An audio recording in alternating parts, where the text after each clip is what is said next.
everyone, welcome to Long Arm Wednesday. I'm Laura Lynn of the Mama Pop Quilt Shop, and we're very happy to see you here today. Today we're working on two of charity quilts, very kindly donated from one of our fans, so thank you very much, Kelly. And it's the Spider-Man and the Pikachu, and we're getting them all quilted up. So instead of choosing batting this time around, I doubled up the backing. The backing is kind of like a fluffy jersey. And so I just thought, well, why not? Not everything has to have batting in it, right? You can put it just another layer of fabric. So, and it still stitches up very nicely. I've chose fire edge to edge for both of them. It's just going to go straight across and finish it up. I've already done 2 rows already. And they average, I think it's 40 by 48. These two little quilts will end up being. And then this one, I have it stitched right down the center. I'm just going to cut the line, put the binding on both sides, and there we go. I think I will probably use red because I don't want to use black, and blue's okay. I have to have some blue binding anyways, but I think I'll choose it. Probably maybe one red, one blue. I don't know. We'll figure it out. Okay, so let's finish stitching this out. We're going to resume it, and it's just going to finish its way. Okay. We're just going to make sure nothing's going to get folded over, and you can see all the Spider-Man. Very cool. It actually reminded me as it was quilting up Munchkin's behind the camera today, and he'll remember this. His very, very first quilt was a very small, he's shaking his head, he's nodding his head, not shaking his head, he's nodding his head. Very small Spider-Man panel, and then I built up around it, and then, I don't know what I was thinking, just learning and everything, trying to get, into the craft of it. I didn't know how to do binding, so I crocheted a good 4 inches by, I don't know, all the way to go around, just 4 inches wide, and then went all the way around the quilt, and it wrapped on both sides, and then I stitched it all down. I didn't know what I was doing. We're talking like 20 years ago, so I've learned a lot since then. And he still has it. I made sure it got put away before it got too wrecked. And he has one quilt that was, it was a panel piece, a bear, that was given to him as a gift, my friend Donna. The couple I made the North and South quilt for, his mom, she made him one of his very first quilts, and it's mint green with a teddy bear, and she hand-stitched and outlined everything, like to make the bear pop and the balloon pop and, everything else like that. Look, it was beautiful, and that's one I've treasured. So, and it is put away. And the thread I have is electric blue. I thought, why not? That stand out really, really nicely on this red and yellow, and then blend very, almost like webby-like. When you look at it, it's almost like little webs or fingers or something like that when it goes across the Spider-Man's. I did think about doing webs, and I thought, okay, what if it ends up going to a kid who doesn't like spiders or is afraid of webs or something? So I thought, do something just neutral across both of them. These are the things that run through your brain when you're trying to plan something for someone, right? Great on a Halloween quilt, maybe not so much on a kid's quilt, But I think a couple of spider webs would have been cool. So it's just going to finish on out. You can take a look behind me, and that's Auntie Julie's last week's Long Arm Wednesday all quilted out. It's beautiful. I put a very scrappy purple binding all the way around it. Some of the fabrics are in the quilt, some of the fabrics are not in the quilt. So, it's a very mixed. Just bring it a little bit more home to that purple scrappiness, right?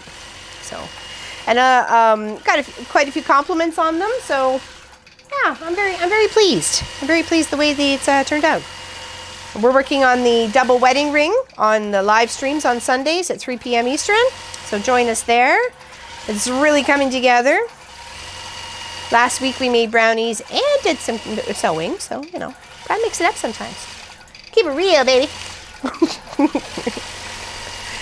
And it's just gonna putter on down. I like this stitch out because it's very flowy and organic, and it's got not necessarily just like a flame look to it. It also just has like very, I don't know, sharp spikiness. And I was thinking of that of the Pikachu, because if you've seen any of the characters that play with the Pikachus and the little other characters, they have weird spiky hair. Usually all sorts of colors too.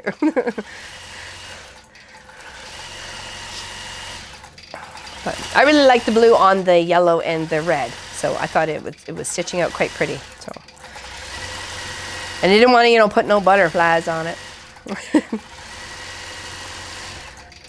I did think of swirls, not swirls, but circles, interlocking circles, and then it's again a circle, and then it loops around, does another circle. I really like this. Save that maybe for the girl one. I have it. Oh, it was right over here. I was trying to decide, do I put a boy and a girl on? Because she gave me there was another little girl quilt style that she donated. I thought, no, keep the boys and then get them all done, and I can always make up another one for the girls. Help, situate it. So, if you don't have any batting and you want to do a lighter quilt, you can put just one layer of, scrappy fabric in there, or an old sheet or something, and then put a nice backing on it. That's, I just have my flimsy top and then a top sheet as my backing for the one that I like on my bed, the light quilt. So, and that was kind of making me think, it was warm.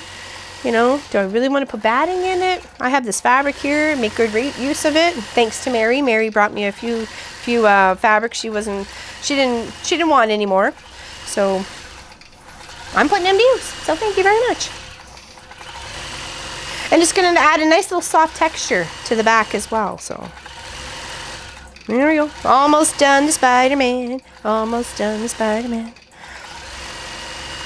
Yeah, I had a lot of fun doing Munchkin's quilt when he was growing up. He liked Spider-Man at a young age. He liked red. Red and yellow were always some of his very favorite colors, so, and still are today.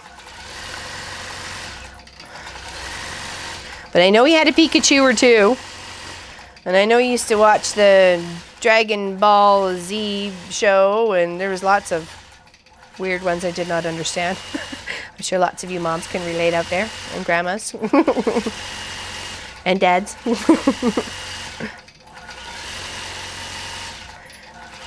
Yeah, so I didn't set them in separate. I did them as a one whole quilt. That's why they're stitched right next to each other, and it's just going to continue on as if it was just one whole piece. Like I said, I'm just going to cut up right up the center anyways and bind each piece. Be efficient, right? Be efficient with the machine. So now it's moving on to Pikachu. Pikachu. I had red thread picked out, but it was losing it in the red. And I'm like, no, I want something to stand out. I want to get attention. I want it to look really neat. And of course the back adds a very lovely little texture to it with the sagey green or mossy green, and then that electric blue. It's coming along.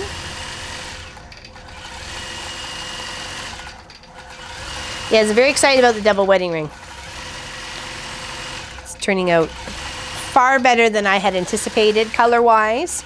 It's hard when you just, when I was focusing on the scrappies, it was a scrappy color. But this was just scrappy in general. So it's hard to be able to balance those purples and yellows and oranges and greens and blues without looking so much like a girly section going on, and then like a boy section going on with the colors. So, or dominant and lighter tones or whatever, right? So, but it's coming together really nice. It looks really very pretty. So after that one, which will probably just this Sunday coming up, we will, that'll be probably the last show for the double wedding ring. And then I will put it on the long arm, and it'll just get an edge to edge on it. And then we're going to do a scrappy black and white Jacob's ladder. So if you're interested in partaking in that, please follow along. Get prepared, whatever size you're going to make. I made some big, I'd say fair size quilts. All the scrappy ones that I've accomplished, I don't think anyone's too small. I think the biggest one was the pink and brown bear paw. That was really quite large. That was like 95 by 95 or something like that. But the other ones are been average, like wall or to bigger than a wall hanging, and lap quilt and so on and so forth. So it's been a good adventure. Still doesn't look like I've decreased my stash at all, though. I think once you get the fabrics out and start fluffing them together, they just multiply. I don't know. I need to find a bit of a better storage solution for my fabrics that I've been, trying to, everyday projects, whether the weekend projects, birthday presents, bags, that sort of thing that we work from my stash. I get that out of the way. There we go. It just seems like it's always there. I know it's hiding behind the curtain, but it's there.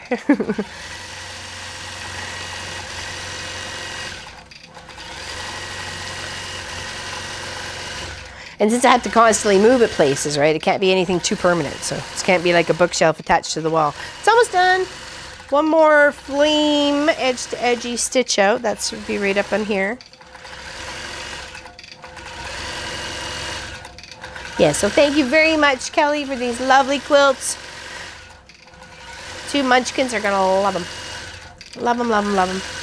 Love the Spider-Man. Now I was just hoping I had enough of the bobbin. It's like, wait a second. It'll be a race to the finish, we'll see.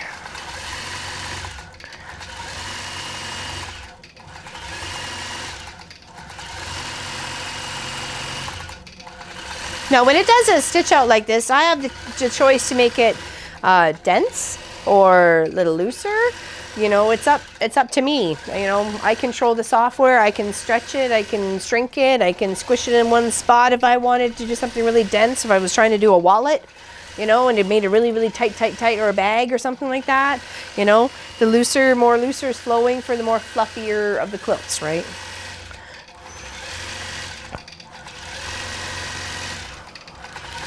I was actually requested to really densely quilt one of my guildmates' quilts. So, and she said, just make it as dense as you can. I'm like, oh, I've never really had that challenge before. So I'm like, all right, 12 bobbins later, half a cone of thread, we'll get her done. I'm kidding. I'll let you know how that turns out. How many bobbins did it take? I'm surprised because I usually, for a fair size quilt, where, you know, say anywhere from 90 by 90 to 80 by 80, anywhere like that, I usually do five bobbins with a backup on this machine just in case, you know.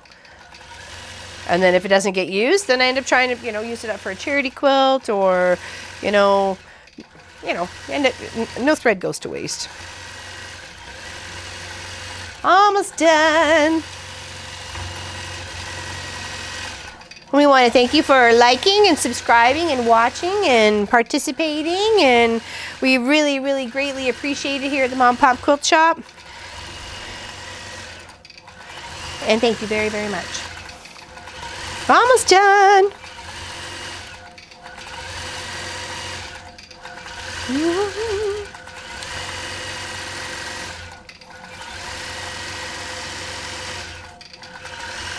Good job, Walt. Give him a good cleaning before the show. You got a new needle and oil and some nice words to make sure he's gonna go. All right, there we go. And I'll just do a little zip at the top here so you can see the back of it. Now you know what the top looks like. So, one moment. We'll keep this one stiff and just release this one so I can get to the zipper. There we go. I love this feature. If your machine doesn't have like zipper leader grips like this, you should make them. It's not that hard. You know, get some canvas or some denim on sale. You know, a really light denim. Do the same thing. Sometimes you can find extra long zippers cheaper than you can find a short zipper. All right, there we go. I'll hold it up. Thank you, everybody, very much. Have yourself a fantastic Wednesday. And, well, we'll see you on Weekend Project. Okay, thanks,